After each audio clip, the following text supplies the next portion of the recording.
Do you know accountancy आपका एक domain knowledge होगा, वो तो सबको लेना ही है। कोई ऐसा है जो कह रहा नहीं मेरे को अकाउंट्स नहीं लेना, अकाउंट्स नहीं लेना, फिर क्या लेना है? Business management. So you can take accounts and do the management. Sir बिना अकाउंट के कर सकते हैं, फिर उसमें सिर्फ थ्योरी बचेगी। करना चाहते हैं थ्योरी तो आई डोंट माइंड, आप वो आपका चॉइस है। आप एक काम धीरे धीरे, अभी I will give you pattern of the exam. मैं एकेडमिक काउंसिल जिसकी मैं बात कर रहा था, I know 2-3 people in that, उनसे मेरी बातचीत हुई कि भैया मुझे कॉमर्स का सिलेबस एक बार वो क्लियर हो जाए। अगर आपको लगता है कि वो नहीं कर सकते हो तो 2 छोड़ देना, ठीक है? क्या होगा ना, मैं चाह रहा हूं कि आप कम से कम 2-3 डोमेन ले, ज्यादा नहीं, 2 या मैक्सिमम 3, 6 तो आप लेना हो, 6 आप कर भी नहीं। हमने अभी भेजा था एक आर्टिकल, उसमें था कि 4 महीने नहीं है ऐसा। हाँ, मैक्सिमम 6 ले सकते हैं, मिनिमम 1 भी चले। अच्छा। तो अभी तक तो यही है, अभी ऐसा कुछ नहीं है, अभी किसी भी बात पे हम नहीं विश्वास करते। एक भी चलेगा। और सर लैंग्वेजेस में आप इंग्लिश ही लेनी है आपको। सर जैसे कि कुछ कॉलेजेस को है कि मैथ्स गलती वो भी होगा फिर। हाँ, मैथ्स वाली जो बात हो रही थी, अभी क्या है कि पहले अगर आपके पास 12th में मैथ्स नहीं है तो आप फिर बीएमएस नहीं ले सकते। अभी ऐसी कुछ बात चल रही है जो 3rd सेक्शन उन्होंने बनाया है, या 2nd सेक्शन में भी अगर आप मैथ्स ले लेते हैं और अगर आप मैथ्स उसमें पास कर लेते हैं तो आप बीएमएस भी ट्राई कर पाएंगे, बीकॉम ऑनर्स भी ट्राई कर पाएंगे। तो वो जो क्रॉस सब्जेक्ट्स वाली मैं बात कर रहा था कि पहले क्या था कि अगर आपके पास बीएस साइंस है और आप बीकॉम में एडमिशन चाहते हैं तो आपके 5% माइनस हो जाते हैं। अब वो नहीं है, but then you have to prepare for maths of 11th and 12th। जैसे आप accounts, eco, business studies 11th 12th का प्रिपेयर करेंगे, वैसे ही आपको वो भी करना पड़ेगा, ठीक है? अभी हम क्या करते हैं, to start with we start with 2-3 domains. Once एक बार ये क्लियर हो जाए तो जो जो क्लियर होता जाए कि सर मुझे ये करना है और मुझे ये नहीं करना है, तो उसके लिए हम डिसाइड कर लेंगे बॉस ये वाला डोमेन में आप आओ और ये वाला डोमेन में मत आओ। जनरल डोमेन में तो सब आओगे, और जो जो जिसका फिर डोमेन बचेगा उस क्लासेस में आ जाओ, क्लासेस सबकी चलेगी, ठीक है? डोमेन ये ध्यान रखना कि डोमेन में we won't go to domains of physics, chemistry, IP, उस पे मैं नहीं जाऊँ, ठीक है? I will go accounts, eco, PST, legal studies, maybe if you want maths we can try something, but not beyond that, क्योंकि मैं सारे डोमेन्स नहीं कर सकता और मैं करना भी नहीं चाहता। मैं ये चाहता हूं कि 2 डोमेन 3 डोमेन पे हम एक्सपर्टाइज करें और उसको इतना पढ़ें कि आपको वहां जाकर तकलीफ ना हो, ठीक है?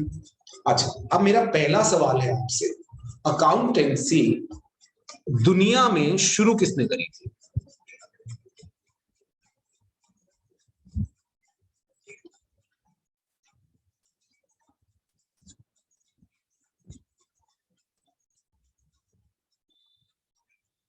एनीवन?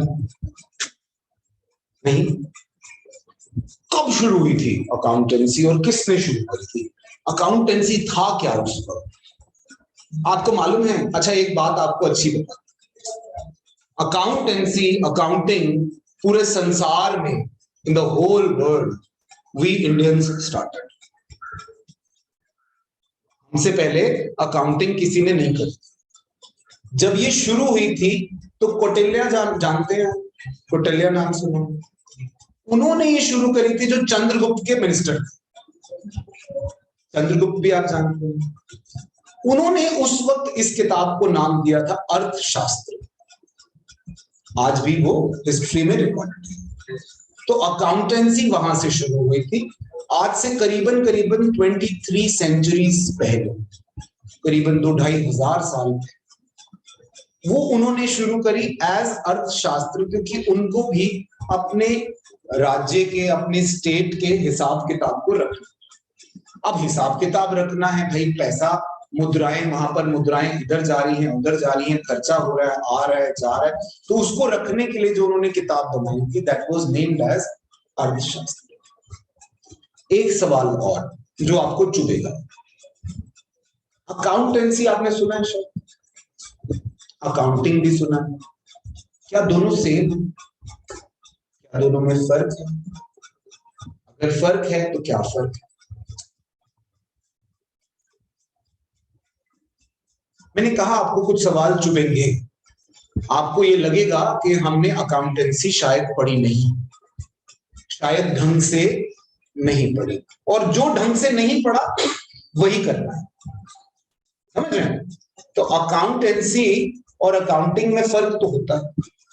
हाँ सर, हाँ सर, पहले चैप्टर के दूसरे पेज पे था अकाउंटिंग वर्सेस अकाउंटेंसी, छोड़ दी थी क्योंकि book keeping versus accounting important था, अकाउंटिंग वर्सेस अकाउंटेंसी इंपॉर्टेंट नहीं था, मैडम ने बना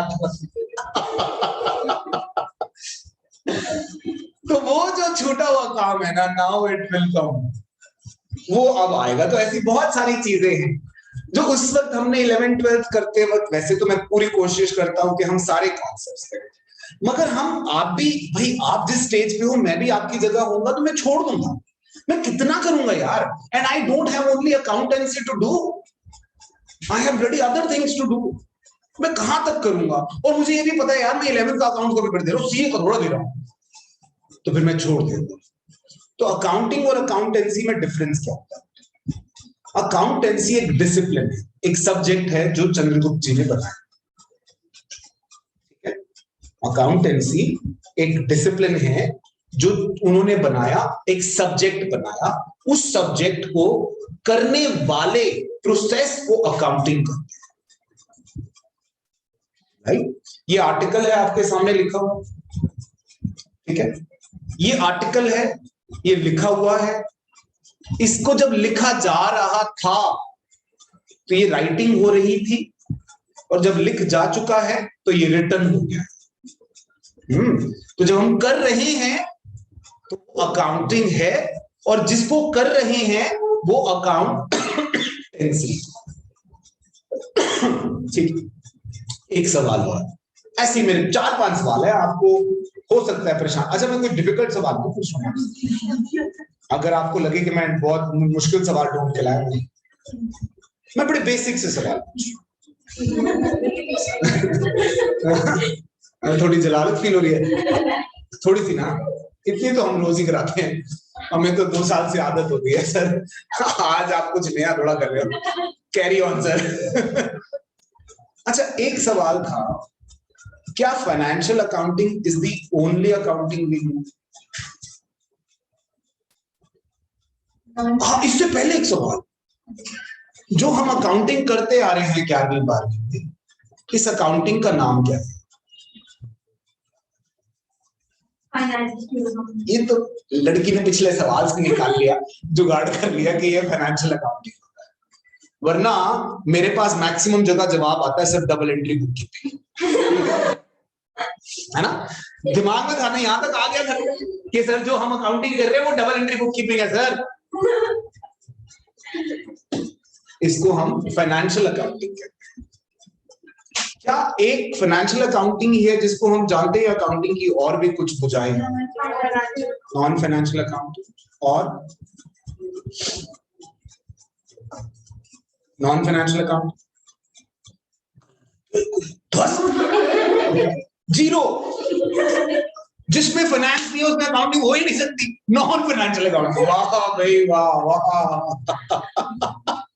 एक होता है वेट हेड वॉश सर, एक ड्राई हेड वॉश भी होता है।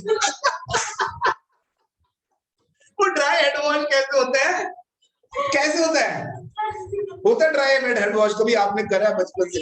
मम्मी आज ना मैं नहाने का मूड है, मैं ड्राई हेड वॉश करूँ, ड्राई वॉश। ये भी, अच्छा सुनो सुनो सुनो, आपस में अच्छा कोई बात, सारी आएंगी यार, एक नहीं छोड़ेंगे, और ऐसी बातों बातों में कर जाएंगे, वादा। अकाउंटिंग में 11th की तीसरे पेज पर एक सवाल था, what are different branches of accounting. ऐसे 3 मेरे नोट्स में 3 वो बने गोले लगे, cost accounting, financial accounting, management accounting. याद नहीं आया कोई बात नहीं, ये 3 ब्रांचेस होती है। अकाउंटिंग केवल फाइनेंशियल अकाउंटिंग नहीं होती, अकाउंटिंग में financial accounting, cost accounting, management accounting, sir ये सब क्या करते हैं? अगर हम सिर्फ फाइनेंशियल अकाउंटिंग की बात करें तो जो रोजमर्रा की ट्रांजैक्शंस हो रही हैं, रोजमर्रा जो बिजनेस में पैसा आ रहा है और जा रहा है, उसको रिकॉर्ड करने को हम फाइनेंशियल, ऐसा जितना भी जो भी फाइनेंशियल ट्रांजैक्शन आ रहा है जिसकी डेफिनेशन आपने बचपन में याद करी थी, it is a process of identifying, measuring, recording, classifying, summarising, analysing monetary transactions of a business. ये अमेरिकन अकाउंटिंग स्टैंडर्ड बोर्ड ने इसकी डेफिनेशन दी है, it is a process of recording, summarising and interpreting. बस क्या? Financial transaction. मगर जब हम कॉस्ट अकाउंटिंग की बात करते हैं तो कॉस्ट अकाउंटिंग थोड़ा अलग है। मैं कॉस्ट अकाउंटिंग का आपको उदाहरण, विजय को दे दो साथ। कॉस्ट अकाउंटिंग का एग्जांपल है, मान लीजिए आप एक कंपनी में काम कर रहे हैं, वो कंपनी में 10 तरह के प्रोडक्ट बने। विजय को दे दो।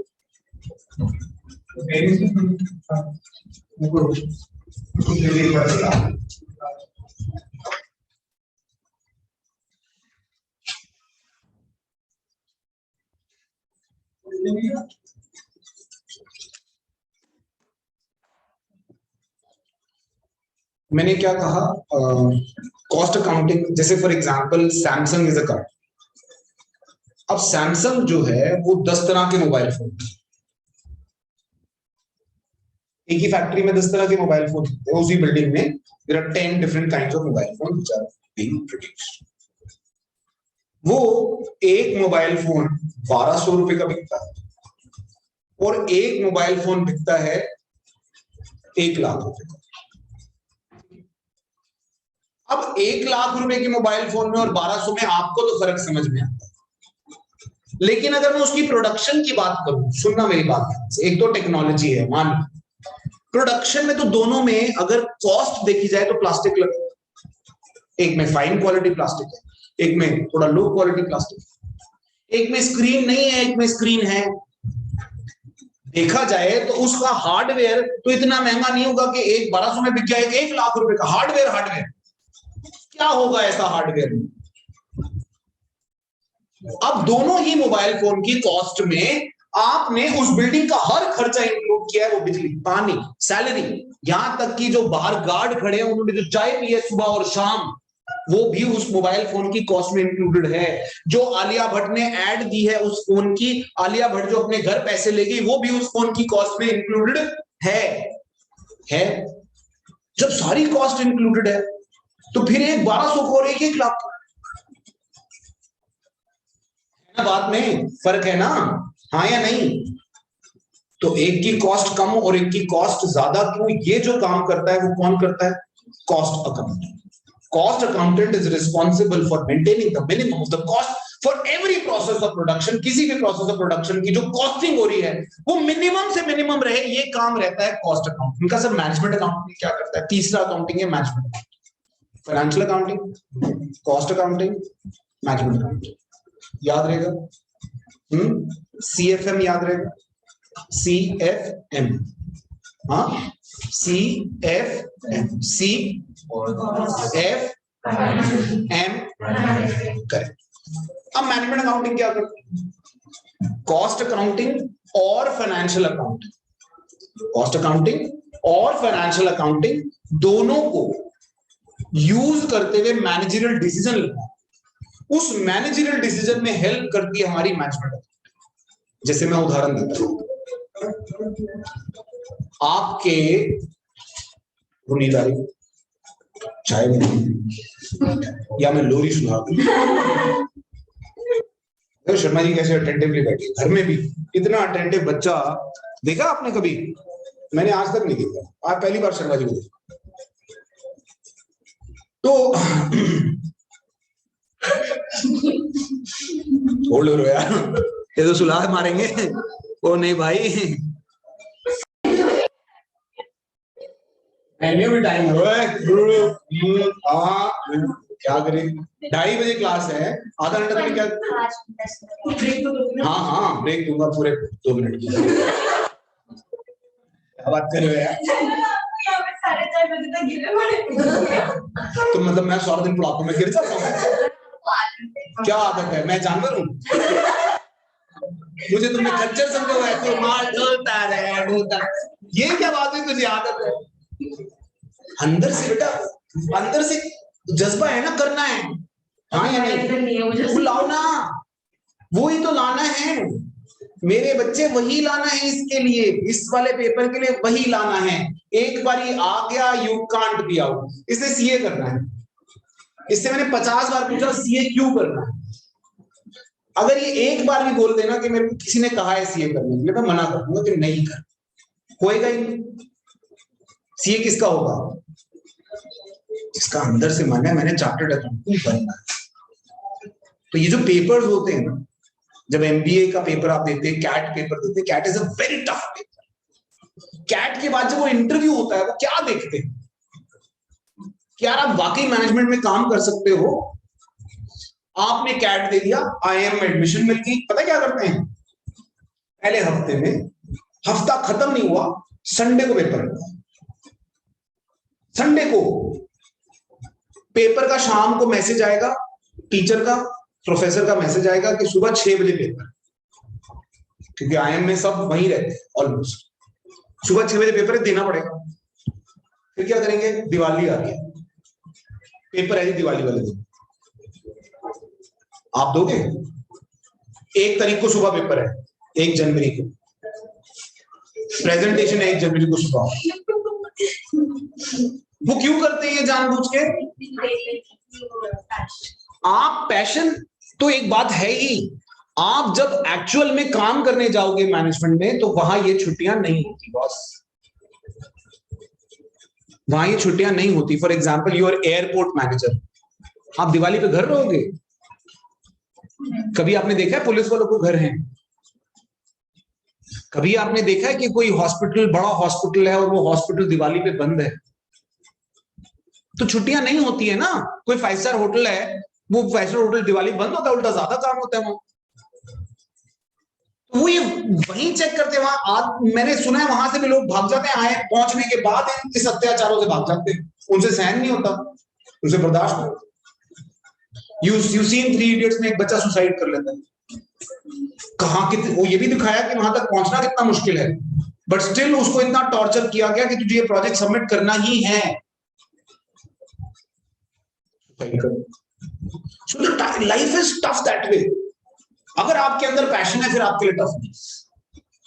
मेरे अंदर पैशन है पढ़ाने का। संडे को मेरे को कोई बुलाता ना, सर मेरा मंडे को एग्जाम है, मैं सारे काम छोड़ देता हूँ कि भाई मेरे को पहले इसको देखना। किसी डॉक्टर के पास कोई पेशेंट आ जाए, अगर उस डॉक्टर को है पैशन है, उस आएगा ना, वो रात को 12 बजे भी बेचारा भागता हुआ आता है। कभी अस्पतालों में आपने देखा हो, कोई एडमिट हो और उसके लिए स्पेशली किसी डॉक्टर को बुलाया गया, वो इमरजेंसी में भागता हुआ आता है घर से। तो अगर आपके अंदर वो पैशन है, you are indeed. Otherwise मैं तो कह रहा हूं छोड़ दो, भले मत दिमाग लगाओ। अपना आईटी वाईटी में एडमिशन ले लो, पैसे वैसे देके, और एमएटी में ले लो। बढ़िया जिंदगी है, बहुत आराम की जिंदगी है। एक गाड़ी बोलो मम्मी पापा से, गाड़ी ले दो हमें छोटी सी, कोई सीएनजी डलवा देंगे, कोई बात नहीं, हमें गाड़ी ले दो, हम एमएटी जाएंगे, सुबह वहां जा गया, हाँ कैंटीन घूमेंगे, यहाँ घूमेंगे, फिर नोएडा डीएलएफ मॉल घूमेंगे, कभी यहाँ। जिंदगी आराम से कटेगी, बहुत प्यार से कटेगी, बहुत बहुत मतलब खूबसूरती से कटेगी। वहां क्लासेस है, बड़े बड़े क्लासरूम्स, एयर कंडीशन क्लासरूम्स। यहाँ ड्यू में कुछ नहीं मिलेगा आपको, बता रहा हूं मैं। बड़ी गंदी कैंटीन है, बहुत ही वाहियात कैंटीन है, हमें डरा रहा हूं। लेकिन जो इसके बाद की लाइफ और उसके बाद की लाइफ में फर्क है। इसके बाद की लाइफ बेटा, मैं आपके सामने प्रोडक्ट खड़ा हूं भी, यू कैन जज मी विद एनीबडी एल्स। इसके पापा भी शायद जीव से, आपके पापा नहीं है, किसके किसके इनके को पता थी। मेरी कजन सिस्टर है, वो टीयू अभी तो ग्रेड से पास आउट कर रहे हैं, और उनका मतलब आयुषी मैंने कजन का मेरी मामा थी। अच्छा, but then she has a life ना। चंद्रा's brother has passed from Sukhdev. उनकी तो क्या ही कॉलेज लाइफ है, स्कूल लाइफ भी ऐसे प्लेज करके रखा हुआ था उन्होंने कॉलेज में। बट देन यार फिर 30 लाख रुपए कॉलेज ग्रेजुएट को कौन देता है ना। हाँ, उनको पैकेज ऑफर भी मिल गया, वो छोड़ के उन्होंने पता नहीं क्या अभी वो मिल रहा है, मैं वो लेके गई। कितना पैकेज ऑफर मिला था? 12 लाख। 20 लाख। हाँ 20 लाख। 20 लाख बहुत होते हैं एक 20 साल के बच्चे के लिए। 20 लाख रुपए मतलब आसमान होता है। आप अभी नहीं समझेंगे 20 लाख की, वो आपको घुसना पड़ेगा। ठीक है, अच्छा अब हम बातें करते हैं किसकी, अकाउंटिंग की। मैनेजमेंट अकाउंटिंग की बात कर रहा था।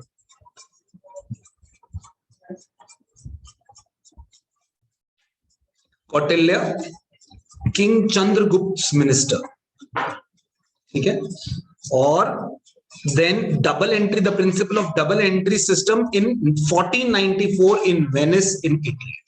अगर आप ये नोट्स लिखना चाहते हैं तो यू कैन राइट कि 1494 में वेनिस में आपका डबल एंट्री बुक कीपिंग के नाम से सबसे पहले ये अर्थशास्त्र के नाम से कौटिल्य ने ये शुरू किया था। कौटिल्य और चंद्रगुप्त का मिनिस्टर था कौटिल्य, उन्होंने अर्थशास्त्र के नाम से ये किताब लिखी थी जहां से अकाउंटिंग की ओरिजिन हुआ।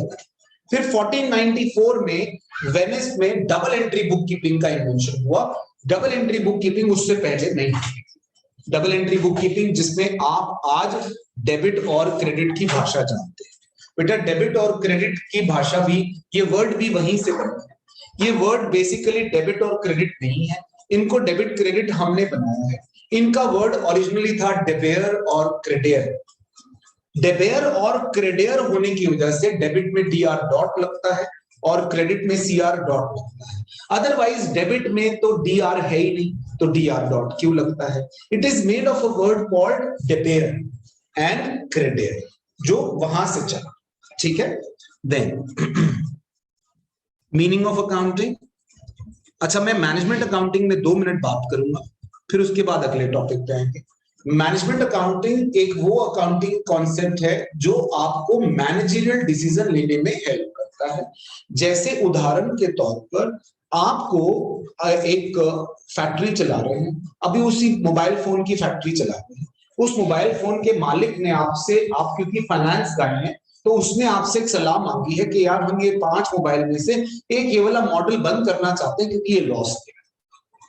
आपने कहा कर दो ना सर, आपने बंद करा दिया। आपने कहा सर लॉस दे रहा है ना, मैं भी देख रहा हूं पिछले 3 साल से लॉस ही आ रहा है। आपने मोबाइल करा दिया बंद,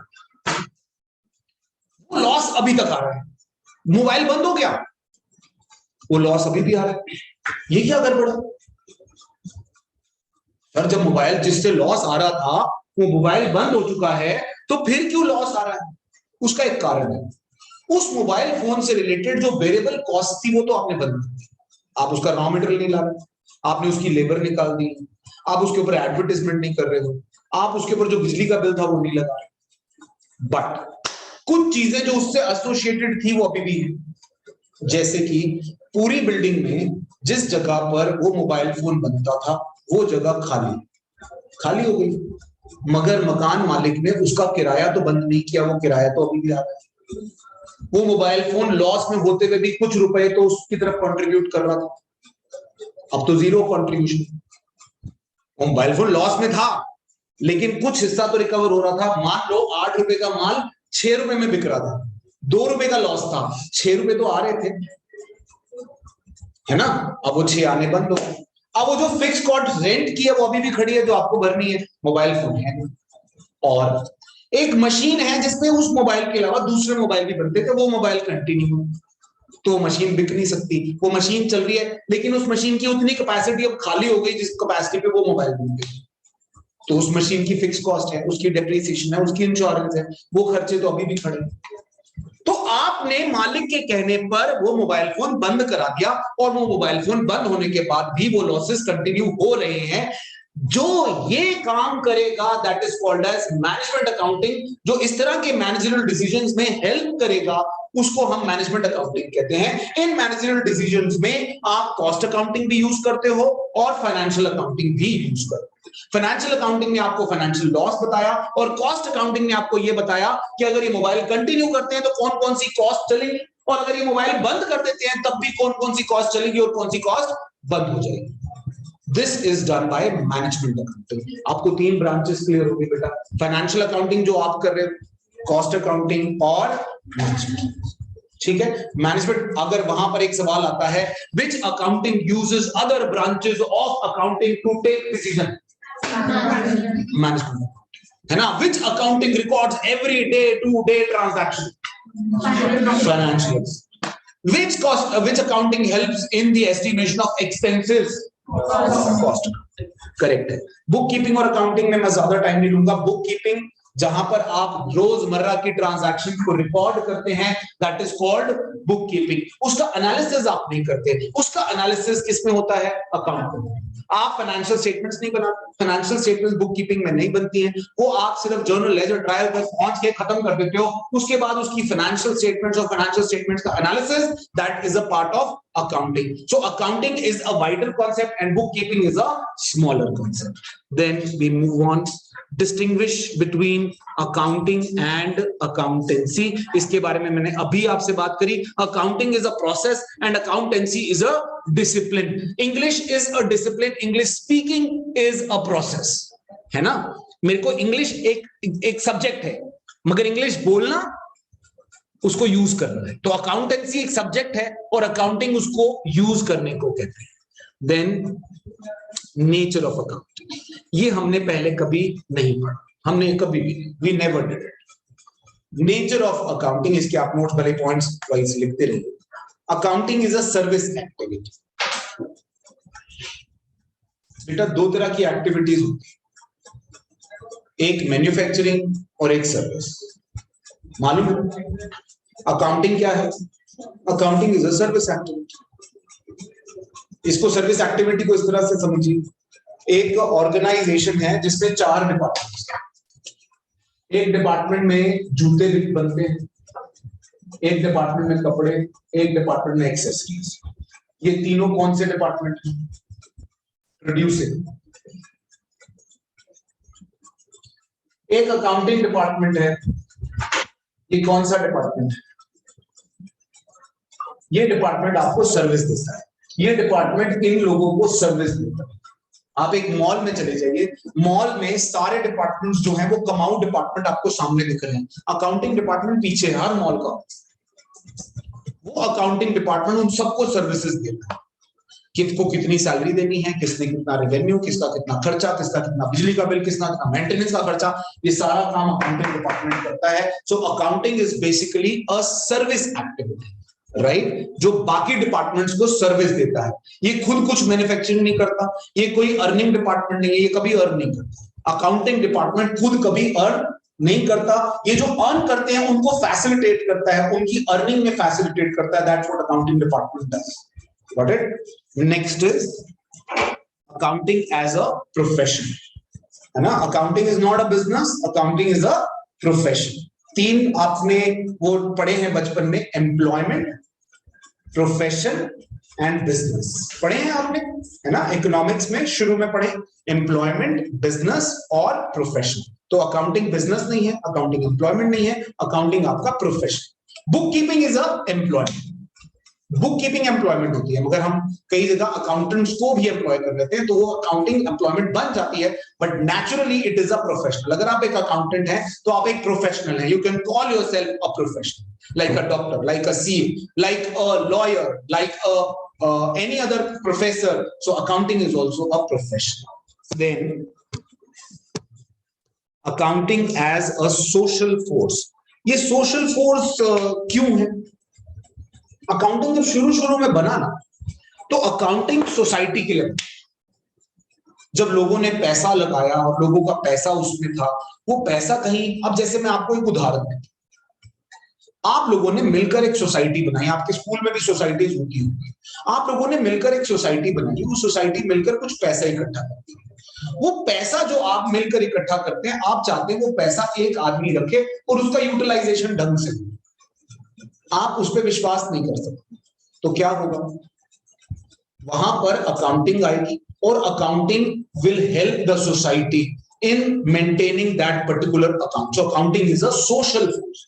ये इनिशियली शुरू ही इसीलिए हुआ कि पैसे का हिसाब किताब रखा जा सके, कहीं पैसे का कहीं धोखाधड़ी ना हो, और जो भी उस पैसे से रिलेटेड स्टेक होल्डर्स हैं उनके साथ कोई नाजायज धोखाधड़ी ना हो. ठीक है.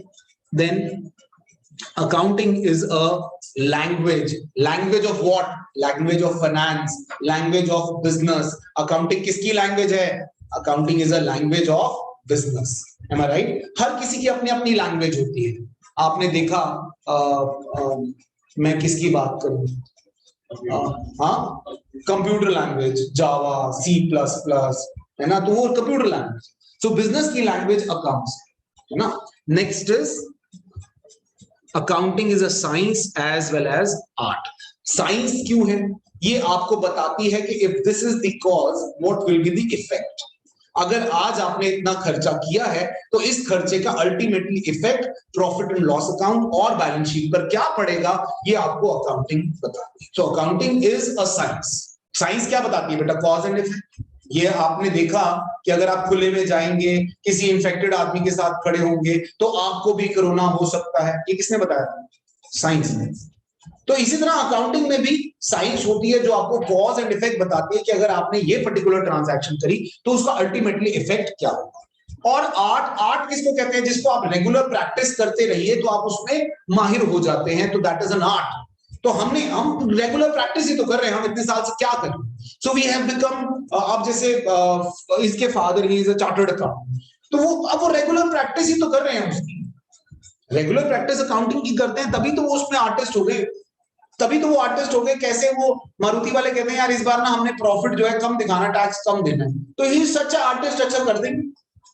मेरा जो अकाउंटेंट है जो मेरी इनकम टैक्स रिटर्न भरता है, वो मुझसे पूछता है सर कितना टैक्स भरना है, उसके हिसाब से वो उल्टा था. So he becomes an artist. ठीक है, इसको डिटेल में बाद में बात करेंगे off the record. Accounting as an information. यार समझा करो. गरीब आदमी मारा गया. So accounting as an information system. किस किस को इंफॉर्मेशन जाती है? आपने बचपन में पढ़ा था, there are internal users as well as external users. Accounting के इंटरनल यूजर्स भी होते हैं और अकाउंटिंग के एक्सटर्नल यूजर्स भी होते हैं. इंटरनल यूजर्स कौन से होते हैं? Management, owners, share holders, employees. External users government, income tax department, creditors, investors, consumers, ये हमारे एक्सटर्नल यूजर्स. तो ये इंफॉर्मेशन सिस्टम है जो इन सब के लिए जरूरी है. फॉर एग्जांपल, आज एक कंपनी में आप पैसा इन्वेस्ट करने जा रहे हैं, आप पैसा इन्वेस्ट करने जा रहे हैं, अगर उस कंपनी के बारे में आपको नहीं पता तो आप उसमें इन्वेस्ट नहीं करेंगे. अगर आपको पता है वो कंपनी लॉस मेकिंग है, आप इसमें फिर भी इन्वेस्ट करेंगे, लेकिन आपको बताएगा कौन? Accounting. So accounting is an information system that helps you in taking that decision. ठीक है. ऑब्जेक्टिव्स ऑफ अकाउंटिंग, हम एक काम करते हैं, हम इसको